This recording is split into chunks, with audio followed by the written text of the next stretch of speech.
आज Doubtnut app download करें। Doubtnut पर अपने सभी गणित, रसायन विज्ञान, भौतिक विज्ञान और जीव विज्ञान के डाउट्स का करो सफाया। बस प्रश्न की फोटो खींचो, एक ही प्रश्न को क्रॉप करो और तुरंत वीडियो सोल्यूशन पाओ। अभी डाउनलोड करें। देखिए, क्वेश्चन हमारे पास है कि किसी बिल्डिंग के चारों ओर रेडियो तरंगों का विसरण होता है, जबकि प्रकाश तरंगे भी वैद्युत चुंबकीय तरंगे हैं, परंतु उनमें ऐसा नहीं होता है। ठीक है, तो अभी यहाँ पर जैसा बोला गया है कि कोई बिल्डिंग है, बिल्डिंग के लिए अगर हम ये बताते हैं कि देखिए बिल्डिंग की संरचना काफी ज्यादा लंबी, चौड़ी और ऊंचाई पे होती है। ठीक, जिनकी लंबाइयां अगर हम कहें तो वो किस रेंज में होंगी, किस परास में होंगी, वो मीटर तक में होते हैं। ठीक है, मीटर्स में होते हैं।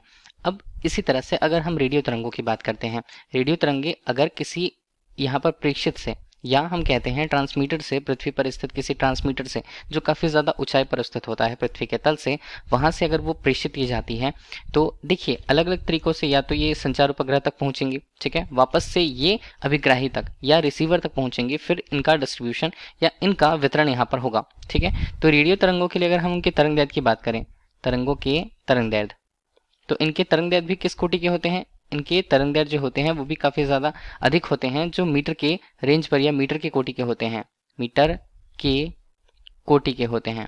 ठीक, अगर हम रेडियो तरंगों के लिए बात करते हैं तो रेडियो तरंगे जो होती हैं अगर उनका तरंग दैर्ध्य मीटर के रेंज में है या मीटर के संगत पर आता है, और इसी तरह से बिल्डिंग्स यहाँ पर जो होते हैं उनकी लंबाई या चौड़ाई, ऊंचाई भी किस में आते हैं, वो भी मीटर के संगत ही आते हैं। तो एक तरह से अगर हम ये कहें तो इनका जो अमाप होता है या जो आकार होता है, आकार किसका, बिल्डिंग का, तो बिल्डिंग का जो आकार है वो तरंग दैर्ध्य के अमाप के बराबर है, तरंग दैर्ध्य के अमाप के बराबर।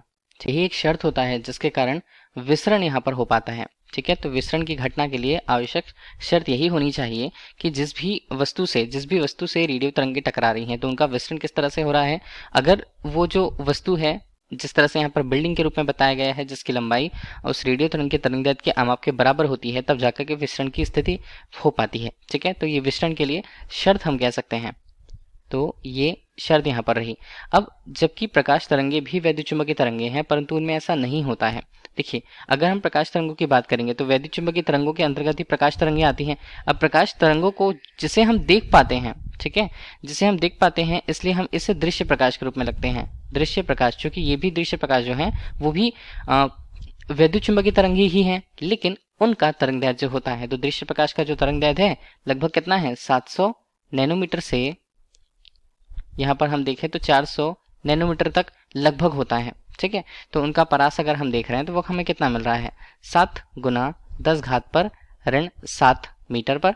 ठीक है, इसी तरह से ये कितना बनता है, 4 गुना 10 घात पर ऋण 7 मीटर पर। तो इस रेंज में ये यहाँ पर मिलता है। ठीक है, तो प्रकाश तरंगे जो है दृश्य प्रकाश के रूप में इन तरंगों के मध्य मिलती हैं। और अगर किसी बिल्डिंग या किसी वस्तु के लिए अगर हम देखें तो वैसी वस्तुएं या बिल्डिंग्स के लिए जो उनका आकार होता है वो दृश्य प्रकाश के अमाप का या दृश्य प्रकाश के तरंग दैर्ध्य के आसपास नहीं होता है, तो विसरण की स्थिति यहाँ पर निर्मित इसीलिए नहीं हो पाती है। ठीक, तो यही एक कारण होता है कि प्रकाश तरंगे भी वैद्युत चुंबकीय तरंगे हैं, लेकिन उनका किसी बिल्डिंग के चारों ओर विसरण नहीं होता है। Thank you. कक्षा 6 से 12वीं से लेकर नीट, IIT, JEE वो एडवांस के लेवल तक 1 करोड़ से ज्यादा छात्रों का भरोसा। आज ही डाउनलोड करें डाउटनेट ऐप या व्हाट्सएप करें अपने सारे डाउट्स 8400 400 400 पर।